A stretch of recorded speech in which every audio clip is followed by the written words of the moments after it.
Guys, ఎలా ఉన్నారు? అందరూ బాగున్నారా? Okay, start. ఓ అద్భుతమైన కంట్రోల్ సిస్టమ్ పనిచేస్తుంది. దాని గురించే ఈరోజు తెలుసుకుందాం. మన గుండె కొట్టుకోవడం, ఊపిరి పీల్చడం ఇవన్నీ మనం పట్టించుకోకుండానే ఎలా జరిగిపోతున్నాయి? దానికి కారణం మన నాడీ వ్యవస్థ. ఇందులో సెంట్రల్, పెరిఫెరల్ అని రెండు మెయిన్ పార్ట్స్ ఉంటాయి. వీటిలో అటానమిక్ నర్వస్ సిస్టమ్ అంటే ఏఎన్ఎస్ మన బాడీకి ఒక ఆటోపైలట్ లాంటిదన్నమాట. ఈ ఏఎన్ఎస్లో మళ్ళీ రెండు విభాగాలున్నాయి. అవే సింపథెటిక్ మరియు పారాసింపథెటిక్.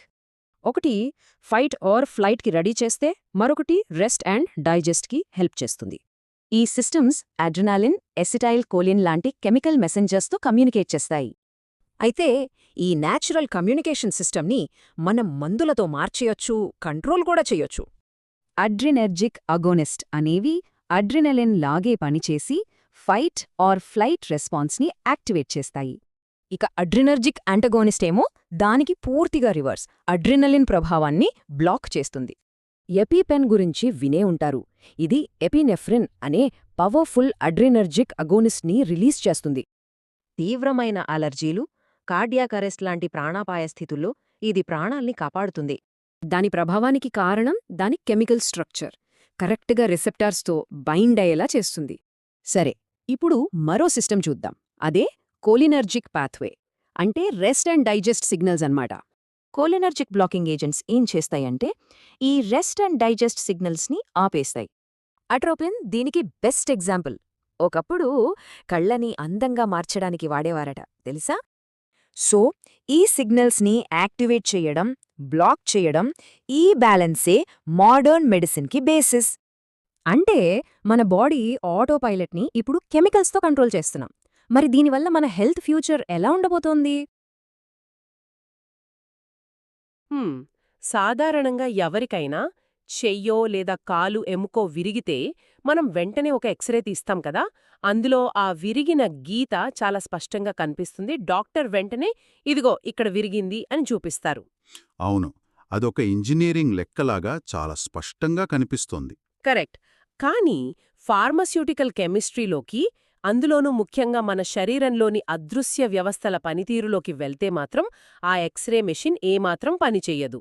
అక్కడ మనం చూడగలిగే భౌతిక గాయాలు ఏమీ ఉండవు. నిజమే.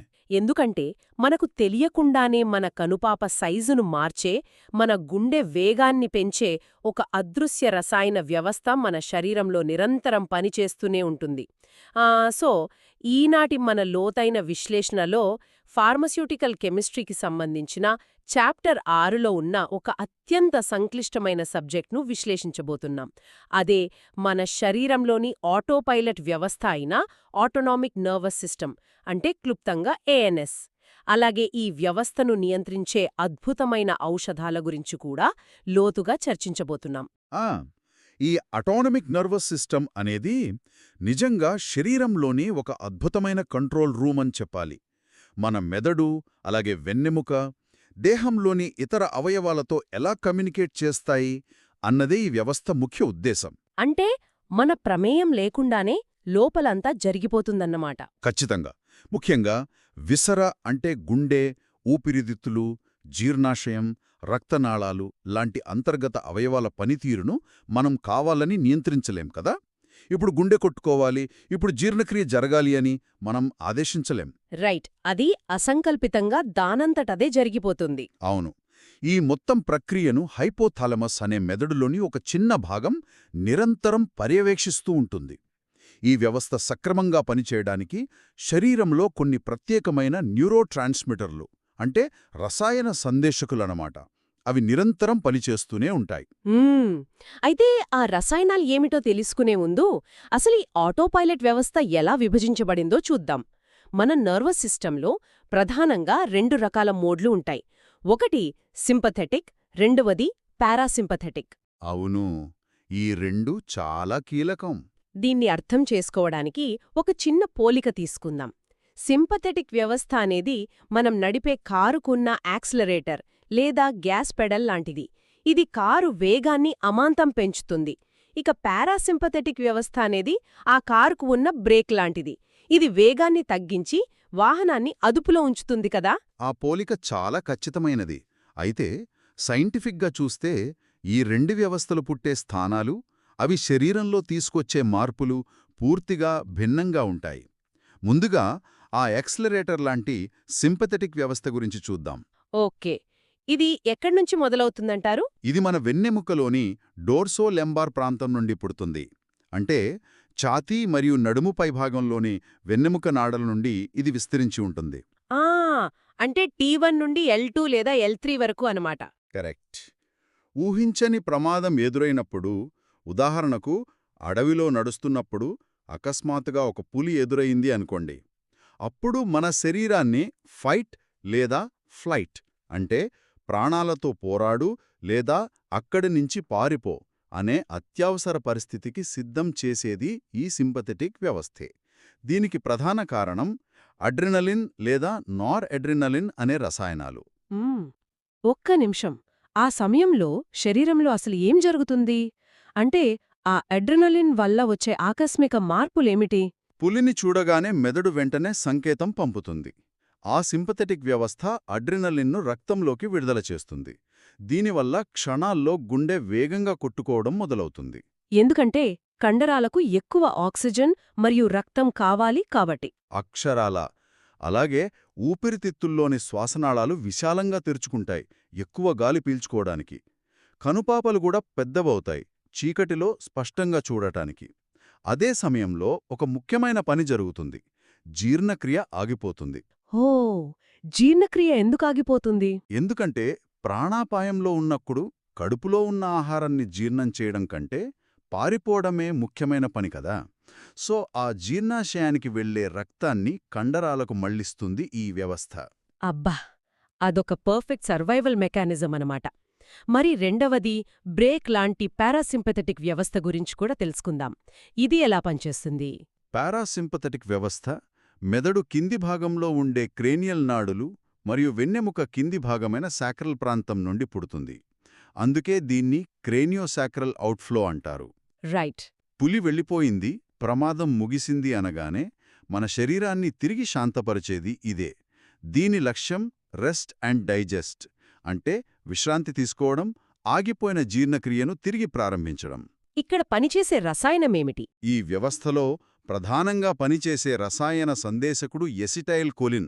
ఆ సింపథెటిక్ వ్యవస్థ శరీరాన్ని వేడెక్కిస్తే పారాసింపథెటిక్ వ్యవస్థ కండరాలను రిలాక్స్ చేసి గుండె వేగాన్ని తగ్గించి పొట్టలోకి జీర్ణ రసాలను విడుదల చేసి శరీరాన్ని చల్లబరుస్తుంది. అంటే ఒకటేమో ప్రాణాపాయం నుండి రక్షించే అత్యవసర స్పందన, మరొకటి శరీరం తనను తాను బాగుచేసుకునే నిర్వహణ వ్యవస్థ అన్నమాట. ఈ రెండు వ్యవస్థలు ఒకదానికొకటి బ్యాలెన్స్ అవుతూ ఉంటాయి. సరే, ఈ యాక్సెలరేటర్ మరియు బ్రేక్ మెకానిజమ్స్ చాలా క్లియర్గా అర్థమయ్యాయి. అవును. ఇప్పుడు అసలు విషయానికొద్దాం. ఫార్మస్యూటికల్ కెమిస్ట్రీలో ఈ వ్యవస్థలను ఔషధాలు ఎలా తమ ఆధీనంలోకి తీసుకుంటాయి? సింపథెటిక్ వ్యవస్థను అంటే యాక్సెలరేటర్ను కావాలని నొక్కే మందులు ఎలా పనిచేస్తాయి? ఇక్కడే అడ్రినర్జిక్ అగోనిస్టులు తెరపైకొస్తాయి. అగోనిస్ట్ అంటే ఒక సహజ రసాయనంలాగా నటించి అదే రకమైన పనితీరును కనబరిచే మందని అర్థం. ఓకే. ఈ మందులు నేరుగా వెళ్లి యాక్సెలరేటర్ను నొక్కుతాయి. రసాయన నిర్మాణపరంగా చూస్తే వీటిలో కాటెకోలమైన్స్ అనే ఒక ప్రత్యేకమైన వర్గం ఉంది. వీటి రసాయన నిర్మాణంలో ఒక బెంజీన్ రింగ్ ఉంటుంది. ఆ రింగ్పై 3 మరియు 4వ స్థానాల్లో హైడ్రాక్సిల్ గ్రూపులు అంటే OH గ్రూపులు ఉంటాయి. ఒక్క నిమిషం. ఆ OH గ్రూపుల గురించి అంత ప్రత్యేకంగా ప్రస్తావించడానికి కారణం ఏమిటి? ఆ బెంజీన్ రింగ్పై అవి ఉంటే శరీరానికి ఎందుకు అంత ప్రాముఖ్యం? చాలా మంచి ప్రశ్న. మన కణాలపైన ఉండే రిసెప్టర్లను ఒక తాళం కప్పగా ఊహించుకోండి. మందులు లేదా రసాయనాలు తాళం చెవులు లాంటివి. ఈ OH గ్రూపులనేవి ఆ తాళం చెవుకున్న పళ్లలాంటివి. ఆ 2 OH గ్రూపులు ఉంటేనే ఆ మాలిక్యూల్ వెళ్ళి రిసెప్టర్కి ఖచ్చితంగా చాలా బలంగా అతుక్కుంటుంది. అలా అతుక్కోవడం వల్లే అత్యంత వేగంగా ఫలితం కనిపిస్తుంది. దీనికి అత్యుత్తమ ఉదాహరణ ఎపినెఫ్రిన్. దీన్ని అడ్రినలిన్ అని కూడా అంటారు. ఇది ప్రాణాలు పోయే అత్యవసర పరిస్థితుల్లో వాడతారు కదా? అవును, ఇది అత్యవసర పరిస్థితుల్లో అద్భుతంగా పనిచేస్తుంది. అత్యవసర పరిస్థితులు అంటే ఉదాహరణకు ఎవరికైనా అనాఫిలాక్టిక్ షాక్ వచ్చినప్పుడు ఎపినెఫ్రిన్ వాడతారని చదివాను. అసలు ఈ అనాఫిలాక్టిక్ షాక్ వచ్చినప్పుడు శరీరంలో ఏం జరుగుతుంది? దాన్ని ఎపినెఫ్రిన్ ఎలా ఆపుతుంది? ఎనాఫిలాక్టిక్ షాక్ అనేది అత్యంత తీవ్రమైన ఎలర్జీ ప్రతిచర్య. ఒక వ్యక్తికి పడని మందు పడినప్పుడో లేదా ఏదైనా తేనెటీగ కుట్టినప్పుడో రోగనిరోధక వ్యవస్థ విపరీతంగా రియాక్ట్ అవుతుంది. అప్పుడు రక్తనాళాలన్నీ ఒకేసారి విశాలంగా తెరుచుకుంటాయి. ఓ, దానివల్లేమవుతుంది? దాంతో రక్తపోటు బీపీ ఒక్కసారిగా పడిపోతుంది. అదే సమయంలో ఊపిరితిత్తుల్లోని శ్వాసనాళాలు మూసుకుపోతాయి. గాలి ఆడదు, గుండె ఆగిపోయే ప్రమాదం ఉంటుంది. ఆ సమయంలో వెంటనే ఎపినెఫ్రిన్ ఇంజెక్షన్ ఇస్తారు. అది లోపలికి వెళ్ళగానే ఏం చేస్తుంది? అది శరీరంలోకి వెళ్ళగానే ఆ ఓహెచ్ గ్రూపుల సహాయంతో రిసెప్టర్లకు బలంగా అతుక్కుని మూసుకుపోయిన శ్వాసనాళాలను వెంటనే తెరుస్తుంది. పడిపోయిన రక్తపోటును పెంచడానికి రక్తనాళాలను మళ్లీ సంకోచించేలా చేస్తుంది. ఆగిపోతున్న గుండెను మళ్లీ బలంగా కొట్టుకునేలా చేస్తుంది. నిమిషాల వ్యవధిలో ప్రాణాలను తిరిగి నిలబెడుతుంది. అబ్బా, నిజంగా వింటుంటేనే ఆశ్చర్యంగా ఉంది. ఒక చిన్న మాలిక్యూల్ ఇంతటి మహాద్భుతం చేయగలగడం ఫార్మాస్యూటికల్ కెమిస్ట్రీ గొప్పదనమని చెప్పాలి. మరి ఆ ఓహెచ్ గ్రూపులు లేని రసాయనాలు కూడా ఉన్నాయా? ఉన్నాయి. వాటిని నాన్ క్యాటికోలమైన్స్ అంటారు. వాటిలో ఆ ఓహెచ్ గ్రూపులు ఉండవు. ఉదాహరణకు ఎఫెడ్రిన్. ఇవి రిసెప్టర్కు అంత బలంగా అతుక్కోలేవు కాబట్టి వీటి ప్రభావం కాస్త నెమ్మదిగా ఉంటుంది. మరి వీటి వల్ల ఉపయోగమేంటి? ఒక పెద్ద లాభం ఉంది. శరీరంలోని ఎంజైమ్స్ వీటిని త్వరగా నాశనం చేయలేవు. కాబట్టి ఇవి శరీరంలో ఎక్కువ సమయం ఉండి పనిచేస్తాయి. అందుకే శ్వాసనాళాలను ఎక్కువసేపు తెరిచి ఉంచాల్సిన అవసరమున్న ఆస్తమా లాంటి వ్యాధుల్లో ఎఫెడ్రిన్ను వాడతారు. ఇదంతా విన్నాక నాకొక సందేహం వస్తుంది. చెప్పండి. అడ్రెనలిన్ అనేది గుండె ఆగిపోయినప్పుడు ప్రాణాలు పోసే అంతటి శక్తివంతమైన వ్యవస్థ. అది మనల్ని కాపాడే యాక్సిలరేటర్ అని తెలుసుకున్నాం కదా. మరి అలాంటప్పుడు ఆ వ్యవస్థను కొన్ని మందులతో బ్లాక్ చేయాల్సిన అవసరం ఎందుకొస్తోంది? ఒక ప్రాణరక్షక వ్యవస్థను ఉద్దేశపూర్వకంగా చేయాల్సిన అవసరం ఎందుకొస్తోంది? ఒక ప్రాణరక్షక వ్యవస్థను ఉద్దేశపూర్వకంగా ఆపాల్సిన అవసరం ఎవరికుంటుంది? చూడండి, యాక్సిలరేటర్ అనేది అవసరమైనప్పుడు కారు వేగాన్ని పెంచడానికి ముఖ్యం. కాని కారు ఎప్పుడూ గరిష్ట వేగంతోనే వెళ్తుంటే ఇంజిన్ పేలిపోతుంది కదా. అవును, ఖచ్చితంగా. అలాగే మన శరీరంలో అడ్రినర్జిక్ సిస్టమ్ ఎప్పుడూ ఓవర్ డ్రైవ్లో ఉంటే, అంటే నిరంతరం గుండె వేగంగా కొట్టుకుంటూ రక్తపోటు ఎక్కువగా ఉంటే అవయవాలు తీవ్రంగా దెబ్బతింటాయి. అందుకే అడ్రినర్జిక్ బ్లాకర్స్ అవసరం ఉంటాయి. రైట్. ఈ అడ్రినలిన్ వెళ్లి కూర్చునే రిసెప్టర్లు శరీరంలో ప్రధానంగా 2 రకాలుంటాయి, ఆల్ఫా మరియు బీటా. ఈ బ్లాకర్స్ ఆ రిసెప్టర్లపైకి వెళ్లి కూర్చుని అడ్రినలిన్ను పనిచేయనివ్వకుండా అడ్డుకుంటాయి. ఈ ఆల్ఫా బీటా బ్లాకర్స్ వల్ల ఏ వ్యాధులకు చికిత్స చేయవచ్చు అంటారు? ముందుగా బీటా బ్లాకర్స్ చూద్దాం. దీనికి ప్రామాణిక ఉదాహరణ ప్రొప్రానోలోల్. ఇది గుండె మరియు రక్తనాళాలపై ఉండే బీటా రిసెప్టర్లను బ్లాక్ చేస్తుంది.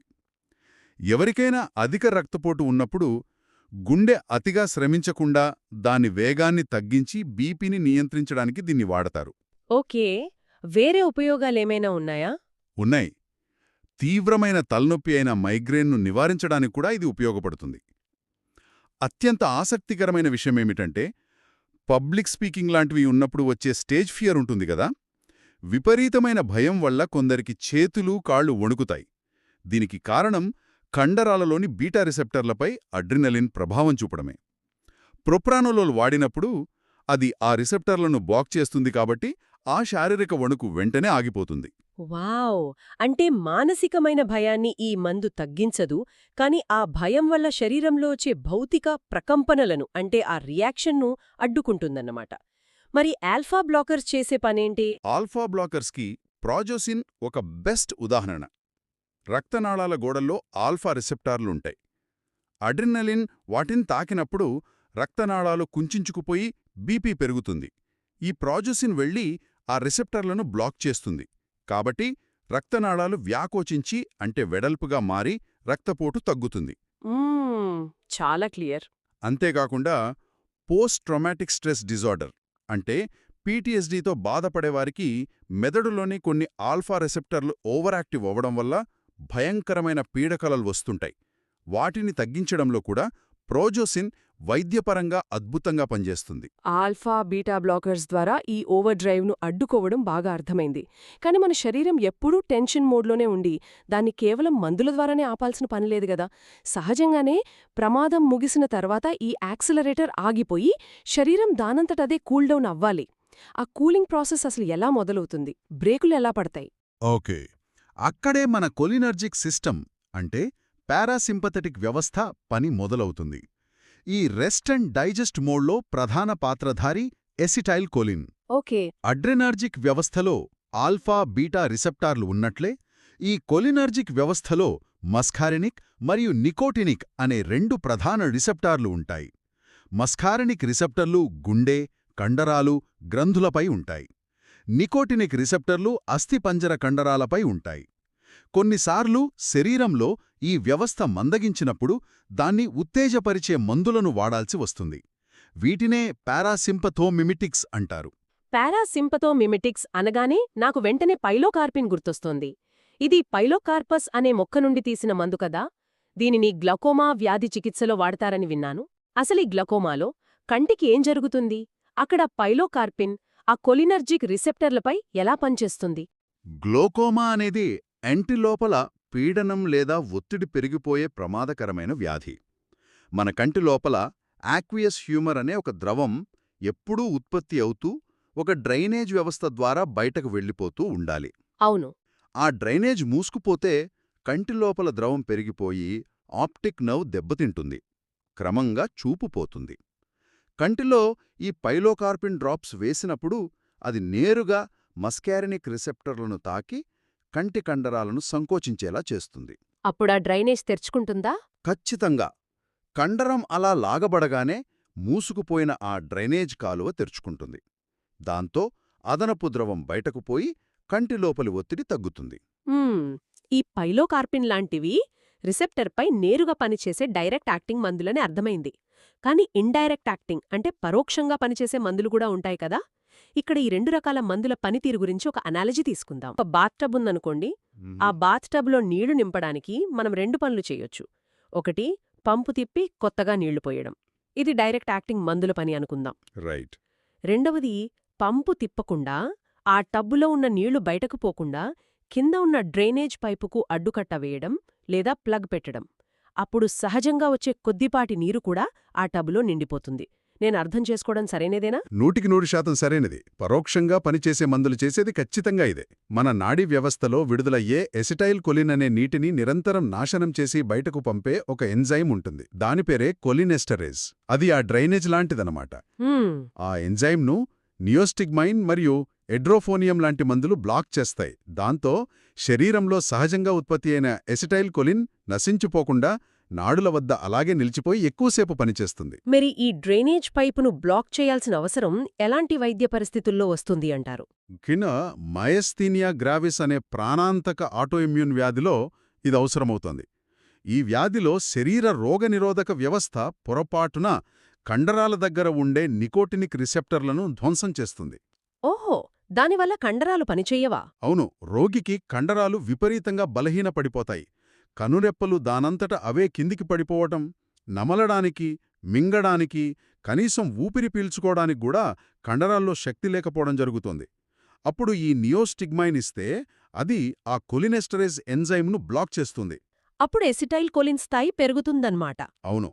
దాంతో ఉన్న కొద్దిపాటి ఇస్టైబోలినైనా సరే ఎక్కువసేపు అక్కడే నిలిచి మిగిలి ఉన్న రిసెప్టర్లను పదే పదే ఉత్తేజపరిచి కండరాలకు మళ్లీ బలం వచ్చేలా చేస్తుంది. ఇక ఎడ్రోఫోనియం అనే మందు చాలా వేగంగా కొద్దిసేపు మాత్రమే పనిచేస్తుంది కాబట్టి అసలు రోగికి ఉన్నది మయస్థీనియా గ్రావిస్ వ్యాధేనా కాదా అని డయాగ్నోస్ చేయడానికి వాడతారు. ఈ డైరెక్ట్ మరియు ఇండైరెక్ట్ పనితీరుల మధ్య వ్యత్యాసం చాలా స్పష్టంగా ఉంది. అయితే ఒకవేళ ఈ బ్రేకులు విపరీతంగా జామైపోతే, అంటే బాత్ టబ్లోని డ్రైనేజ్ శాశ్వతంగా బ్లాక్ అయిపోయి శరీరంలో ఎసిటైల్ కోలిన్ స్థాయిలు ప్రమాదకరంగా ఒకేసారి పెరిగిపోతే పరిస్థితి ఏంటి? అది చాలా ప్రమాదకరం. ఉదాహరణకు, వ్యవసాయంలో వాడే పురుగుమందుల వల్ల విషప్రయోగం జరిగినప్పుడు సరిగ్గా ఇదే జరుగుతుందని విన్నాను. ఆ ఓవర్ డ్రైవ్ను ఎలా ఆపాలో కాస్త వివరిస్తారా? దీన్నే ఆర్గానోఫాస్ఫేట్ పాయిజనింగ్ అంటారు. రైతులు పంటలపై పురుగుమందులు చల్లేటప్పుడు అవి పొరపాటున పీల్చినా లేదా చర్మం ద్వారా లోపలికి వెళ్ళినా ఆ రసాయనాలు శరీరంలోని కొలినెస్టెరేస్ ఎంజైమ్ను శాశ్వతంగా బ్లాక్ చేస్తాయి. అంటే డ్రైనేజ్ పూర్తిగా మూసుకుపోతుంది. అవును, అప్పుడు శరీరంలో ఎసిటైల్ కొలిన్ ఒక సునామీలాగా పెరిగిపోతుంది. పారాసింపథెటిక్ వ్యవస్థ ఓవర్డ్రైవ్లోకి వెళ్ళిపోతుంది. కళ్ళు, ముక్కు, నోరు నుండి విపరీతంగా ద్రవాలు కారడం, ఊపిరితిత్తులు ద్రవాలతో నిండిపోయి శ్వాస ఆడకపోవడం, గుండె కొట్టుకునే వేగం దారుణంగా పడిపోవడం జరుగుతాయి. వ్యక్తి క్షణాల్లో ప్రాణాపాయ స్థితికి చేరుకుంటాడు. బాబోయ్, వింటుంటేనే భయంగా ఉంది. మరి ఈ సునామీని ఎదుర్కోవడానికి మన దగ్గరున్న విరుగుడు అంటే యాంటీడోట్ మందులేమిటి? ఇక్కడే మనకు కొలినెర్జిక్ బ్లాకింగ్ ఏజెంట్స్ అవసరం. ఇందులో అత్యంత ముఖ్యమైన ప్రాణరక్షక మందు అట్రోపిన్ సల్ఫేట్. ఇది అట్రోపా బెల్లోడొన్నా అనే మొక్క నుండి తీసిన సహజ ఆల్కలాయిడ్. ఈ అట్రోపిన్ అనేది ఒక కాంపిటీటివ్ ఎంటాగనిస్ట్. కాంపిటీటివ్ అంటే ఈ అసిటైల్ కొలిన్ సునామీ కణాల వద్దకు చేరి రిసెప్టర్ల మీద కూర్చునే ముందే ఈ అట్రోపిన్ అతివేగంగా వెళ్లి ఆ రిసెప్టర్లను ఆక్రమించేస్తుంది. రిసెప్టర్లు అట్రోపిన్తో నిండిపోవడం వల్ల అసిటైల్ కొలిన్ ఏ పని చెయ్యలేక ఉండిపోతుంది. తద్వారా ఊపిరితిత్తుల్లో ద్రవాలు చేరడం ఆగిపోయి గుండె వేగం సాధారణ స్థితికి చేరుకుంటుంది. అంటే అట్రోపిన్ వెళ్లి ముందు సీట్లను ఆక్రమించేస్తుంది కాబట్టి ప్రమాదం తప్పుతుంది. కానీ ఇది బ్లాక్ అయిపోయిన ఆ ఎంజైమ్ డ్రైనేజ్ని శుభ్రం చేయలేదు కదా. ఆ పురుగుమందు రసాయనాన్ని ఎంజైమ్ నుండి తొలగించడానికి ఏం చేయాలి? కరెక్ట్గా అడిగారు. అందుకే కేవలం అట్రోపిన్ మాత్రమే ఇస్తే సరిపోదు.